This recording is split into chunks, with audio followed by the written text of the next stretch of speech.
Okay, everybody, so this is my review of The Falcon and the Winter Soldier, episode 4. The whole world is watching. Um, so, what I want to say about this is that I think I'm ready for Loki now. This to me was the first episode. If we're going to take all the MCU shows so far and all the episodes from WandaVision and Falcon, this was the first episode I could say was bad. And I was scared from the first three that obviously this show wasn't the quality of WandaVision, but you have to separate it. It's still a different show. It's got its own tone, it's got its own agenda, its own purpose in what it's serving in an audience it's directed towards. And I feel like it had good ideas, and were they executed great? No. And this to me, if you take away the blinders that you're watching something made by Marvel Studios, which usually makes quality content, this is not good television. And it I said this even in the first episode that it feels too much like other superhero shows you would watch that were either on Netflix or you would watch even on CW, where there's just such a simple plot here, but it's not riveting enough if you're going to go simple plot. And I think that there's some good in this. I think where Marvel always shines is where it's doing stuff that's connected through its whole universe and bringing surprises and doing it in new, unique, fun ways. Let's compare it to like the Loki trailer that just came out this week, which looked incredible. And why are people in awe about that is because it looks different. It looks like everything is big and has this effort. That's the standard MCU has had now. This has become more grounded, the show, but to do more of a grounded thing and more of just your basic superhero show, it's got to be really hooking you in and riveting and intense. And this just felt really messy, right? So you see that it opens with Wakanda 6 years ago, which was the most interesting stuff. Anything with Io here and how she like removed the Winter Soldier programming, and it was cool when she shows up later on, right? And we see Wakanda, kick John Walker's butt here, which was awesome, and that she's able to take off Bucky's arm, which was really sick. But that was like set up in that first scene and the cliffhanger from last week. But that was your big crowd pleasing moment where then everything else here was like really awkward. And I'll give it a little bit of a pass because a lot of this was filmed during COVID times, but you can already feel that weirdness how like there's not many extras in the city. It feels like you're really on a set. It feels empty.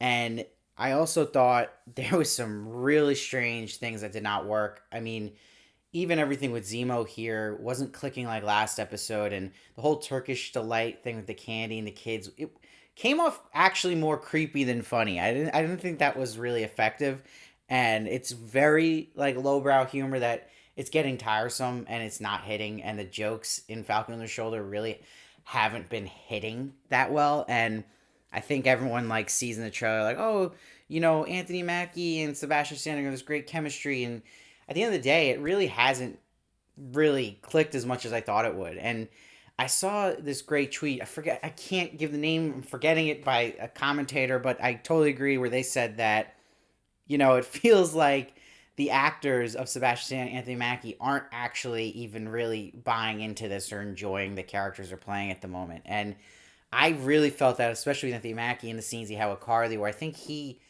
I could just feel it, like that they're reading off a script they're not really into. Like I don't feel this like passion behind this because it's not great. Like what really was weird too is that like you have that when John Walker shows up this episode with Lamar, they just show up, and that's what goes back to my complaints with the early episodes where like it feels like it's patched together a lot of the show. Where I thought last week was actually pretty good because it was like a straight story, but it had a natural progression and flow to it, where this was just like everyone's just showing up at exactly the right time, exactly the right place, and it just goes right away from one conflict to the next without even having a breath and letting us take in what just happened. And a perfect example of that this episode was Karli just calls Sam's sister, and right away Sam shows up. It's like right there it goes from her meeting Sam, her kind of liking Sam, but wanting to make sure she can trust him, calling the sister, and then the next scene, he's there and knows about the sister, and it's like boom, boom, boom, boom, and it's just like, okay, like, also with John Walker and Lamar, he's talking about the super serum with Lamar, and then the next scene, Lamar's dead. It's like you can't even have a breath, and it's just messy, and it's like some of the stuff was just cringe. Like, seriously, like there was a moment when Bucky grabs Zemo's glass from him and just throws it and just like awkwardly looks at him. Like, everything about it just feels weird. Like, it's so hard to pin down what exactly is wrong with the show, but it just feels off. And you start thinking about like stuff people were defending that I didn't like in episode 1, like, oh yeah, it's justified that we have him, Anthony Mackie, on a boat half the episode trying to get a loan, but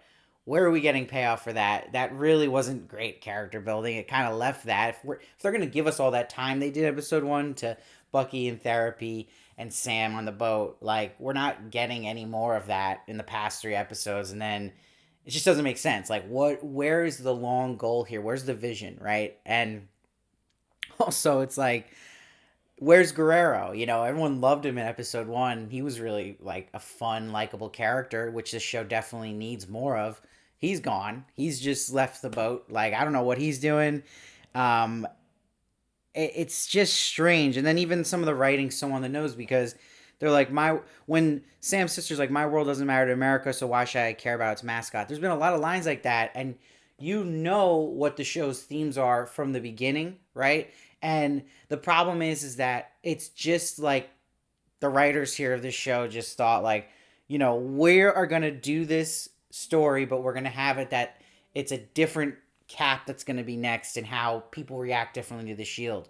But they're doing it so obvious. And that also goes to predictability. And everything with John Walker has been predictable. That's where the tension just goes away. Like, you knew he was going to get the super serum. You knew he was going to snap. So, like, there's no moments here, like, at the end where it's supposed to really hit, where he's, like, kills the super soldier after what happens to Lamar. It's like, it doesn't hit because you knew this was going to happen. You knew this was going to happen from the minute he walked onto the screen at the end of episode 1. So think about where we were in the middle of WandaVision, where we're at episode 4 or 5, and how crazy it was getting, but also how it was like this big event week to week, and everyone was all excited about what was happening, and that you didn't know what was going to happen next, but it also felt big, right?